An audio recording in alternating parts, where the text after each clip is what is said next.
ஸ்தோத்திரம். ஆமென். தொடர்ச்சியாக நான் பரமண்டல ஜெபத்திலிருந்து நான் உங்களோடத்தில் பேசிக் கொண்டிருக்கிறேன். So I'm continuously speaking from the topic of Lord's Prayer. இன்றைக்கும் தொடர்ச்சியாக மத்தேயு புத்தகம் 6வது அதிகாரம் 13வது வசனத்தில் இருக்கிற அடுத்த குறிப்பை பார்க்க போகிறோம். So even today we're going to continue from the Lord's Prayer, that is on Matthew chapter 6 verse 13. எங்களை சோதனைக்கு உட்பட பண்ணாமல் தீமை நின்று எங்களை ரட்சித்துக் கொள்ளும். ராஜ்யமும் வல்லமையும் மகிமையும் என்றென்றைக்கும் உம்முடையவைகளே. ஆமென் என்பதே. ஆமென். Lead us not into temptation but deliver us from evil.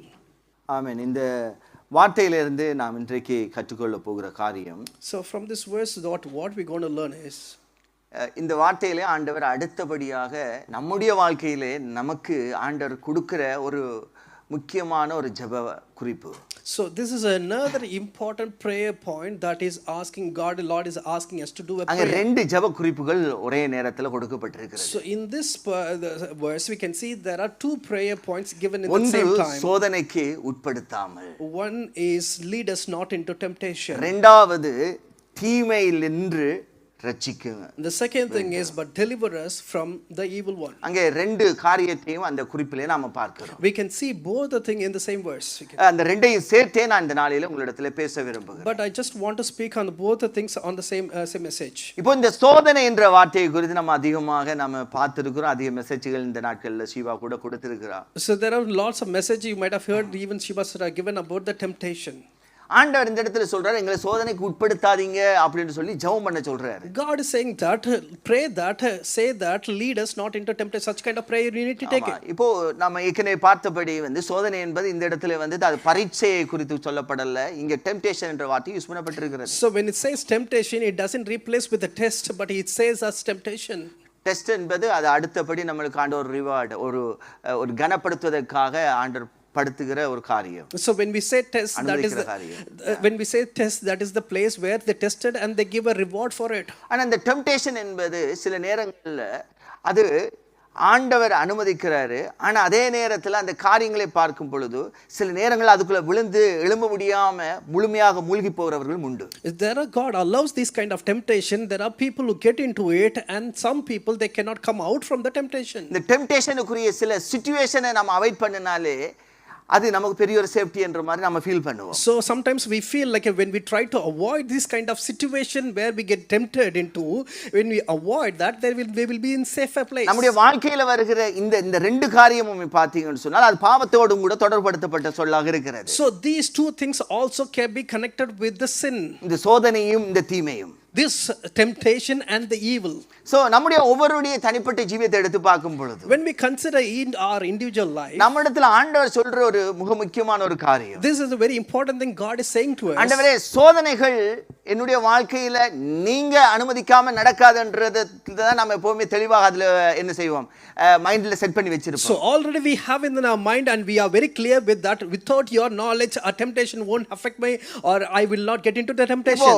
இயேசு கிறிஸ்துவினுடைய வாழ்க்கையில சில ஆண்டவர் சோதனைக்குள்ள அனுமதிச்சிருந்தார், டெஸ்ட்கள் அனுமதிச்சிருந்தார். Even Jesus Christ also went through, God allowed those kind of temptation. ஆனா அங்கே ஆண்டவர் கூட பரிசுத்த ஆவியானவர் கூட இருந்தார் என்று தான் பார்க்கிறோம். But we can read that the Holy Spirit was with Jesus Christ when he was led with the temptation. நம்முடைய வாழ்க்கையில சில காரியங்கள் நம்ம கடந்து போகும் பொழுது, even in our life when we go through such kind of situations, ஆண்டவர் இந்த ஜெப குறிப்பில இருந்து நம்மள்ட்ட கற்று தருகிற காரியம், from this passage what is God is teaching to us, நாம அவரை டிபெண்ட் பண்ணி இருக்கணும் என்றதை தான் ஆண்டவர் காண்பிக்கிறார். He is teaching us, showing that we need to depend on the Lord. தீமைக்குள்ள போகாத இந்த மனுஷன் இருக்க முடியாது. There is no one get into the evil kind of things. ஆமென். நம்ம ஒவ்வொருடைய வாழ்க்கையை எடுத்து பார்த்தோம் என்று சொன்னா, everyone's life if you consider each and every எல்லாரும் விரும்புவோம், என்னத்தை விரும்புவோம் என்று சொன்னா, everybody like this, what we like, எப்பவும் ஒரு சந்தோஷம் நிறைந்த ஒரு ஜீவியம் இருக்க வேண்டும். always I need to have a happy and சுகம் நிறைந்த ஒரு ஜீவியம் இருக்க வேண்டும். and only when have everybody should have ஒரு ஜீவியம் இருக்க வேண்டும். there should not be any separation. எல்லாருடைய விருப்பம் இதுதான்.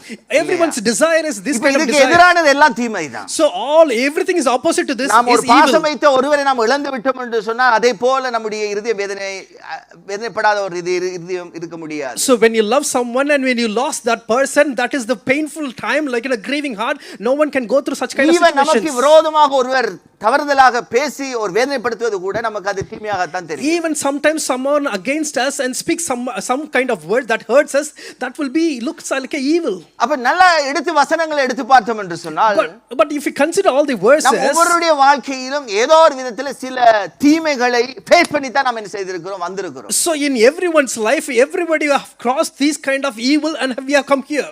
ஆனா நன்றாக இந்த இடத்துல ஆண்டவர் நமக்கு சொல்லி தருகிற காரியம், But God is teaching us in this wonderful time. இப்படிப்பட்ட தீமையில நின்று ரட்சிக்க வேண்டும் என்று சொல்லி நாம் என்ன செய்யணுமா, ஜெபிக்க வேண்டுமா. So God says that ask the Lord that to deliver from these kind of temptation in இப்போ evil. பழைய ஏற்பாடு பரிசுத்தவான்களுடைய நிலை வேற. Just look at the Old Testament saints, they are totally different. Church should not think like this. நல்லா பரிசுத்தவான், I am a holy one. எதை அனுமதிச்சாலும் நான் அதை தாங்குவேன். Whatever you allow me, I will be இந்த withstanding வாழ்க்கையில that. தீமை அனுமதிச்சாலும் நான் அதுல போக முடியும் அப்படின்னு சொல்லிட்டு என்ன செஞ்சிட கூடாது, தன்னம்பிக்கையில இருந்திர கூடாது. So even if you allow evil in my life, I will withstand in my life. Such kind of confidence don't have like that. இன்றைக்கு சில விசுவாசிகளுடைய மனநிலை எப்படி இருக்கும்டா, யோபுவை போல. So some people's like in a believer's life, they will think like they are like a Job.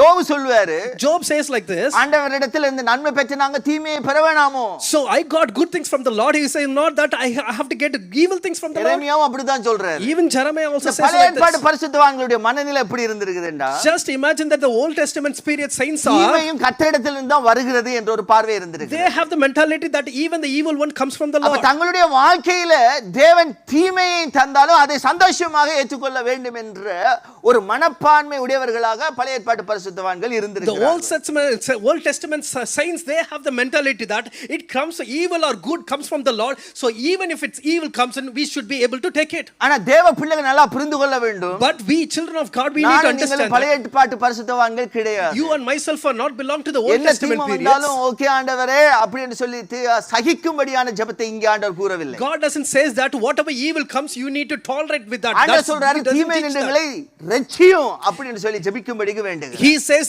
deliver us from the evil one. That's how he asks us to pray. தீமை ஆண்டவரே நான் சகிக்கட்டும் என்று சொல்லி ஒரு ஜெபத்தை ஆண்டவர் சொல்லி தந்திருந்தார் என்று சொன்னால் அந்த பழைய ஏற்பாட்டு பரிசுத்தவான்களுடைய ஜெபங்களோடு அது ஒத்து போயிருந்தது. If God teaches that even if I go through the evil, Lord help me to tolerate such kind of things.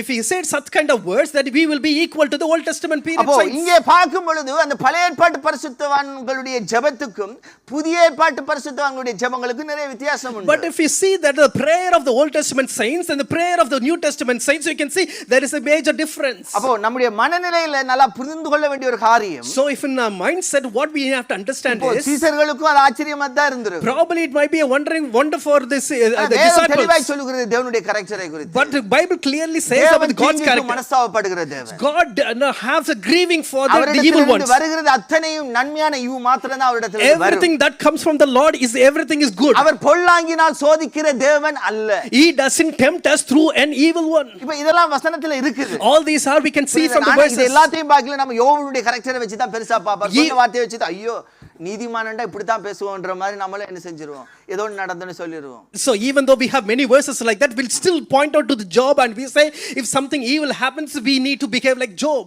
அப்ப நம்ம யாக்கோபு 1:13 சொல்லுகிறபடி James 1:14 it says, ஆமென், தேவன் பொல்லாங்கினால் சோதிக்கிறவர் அல்ல. so God doesn't test with evil one. அப்ப அவர் தீமையினால சோதிக்கிறவர் அல்ல என்று சொல்லும்போது அப்ப தீமை எங்கிருந்து வருகிறது என்றதை நாம பார்க்க வேண்டும். So when he doesn't tempt us with evil, then we need to think where this evil comes from. The Bible clearly says தீங்கு என்பது அது பிசாசின் மூலமாக உண்டாகிற காரியம். evil that comes from the devil. பாவத்தின் விளைவுகள் மூலமாக உண்டாகிற காரியம். Because of the consequence of sin, you can see that விளைவினால் இயற்கையிலே உண்டாக்கி இருக்கிற காரியங்கள். So because of the evil ones that are happening in the nature, மனிதனுடைய மீறுதலினால் வந்த காரியங்களே தவிர அது தேவனிடத்திலிருந்து வந்தது அல்ல.